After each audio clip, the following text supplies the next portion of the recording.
Video na po kita guys pagpamulot og mga itlog niya itong mga manok. Adlaw na medyo kita makuha ang mahapunon ra nato sila pang bison. Karon medyo bay-bay karon ang makuha nato kaysa gahapon. Atong kuha na nato kay nagkapon na. Upat yun kabok diri eri sa iskina. May utong unahon kay marog na batak mo dagin usa kay basa man.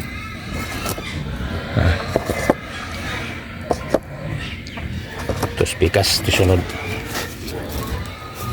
Japo ere guys natabunan ring nay bukong dua ka buko.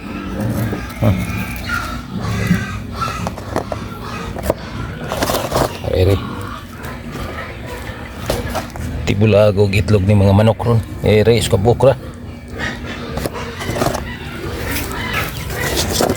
Balik-balik na po siya ubay-ubay ring dapita ining iskina guys nahanam po yung 8 kabuk sa una may nagkana kay itlog diri dapita diri jud sila mag itlogan og tapok karon nabali na po ito sa may nagpasalipod sila itong may kahoy ayun man gunana basta manok kinalam na na sila masalipdan na sila pag pangitlog dili na sila magpa balantang og kanang lugar nga hayag kayo kanang dili tago.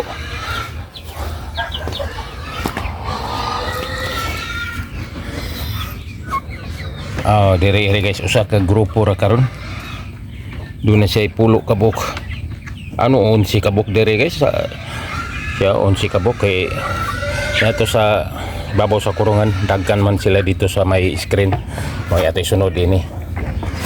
Sigurado kitang makakuha gapon kita og usa ka 3 kapin. Kay sa diri pa lamang hapit na gani usa ka 3 kondori lang nato tama no. Nato pan sa ibabaw sa kurungan mas daghan dito. Hapit na siya kulang na lang og upat gani direra sa yuta ra ni tanan mas daghan man iri sa ibabaw sa kurungan. Bali 3 diri sa ibabaw sa may kurungan guys. Diri may kinadagkanan diri sila jud gatapok kay natago naman pud sila diri kana may screen na makasalipod kanila.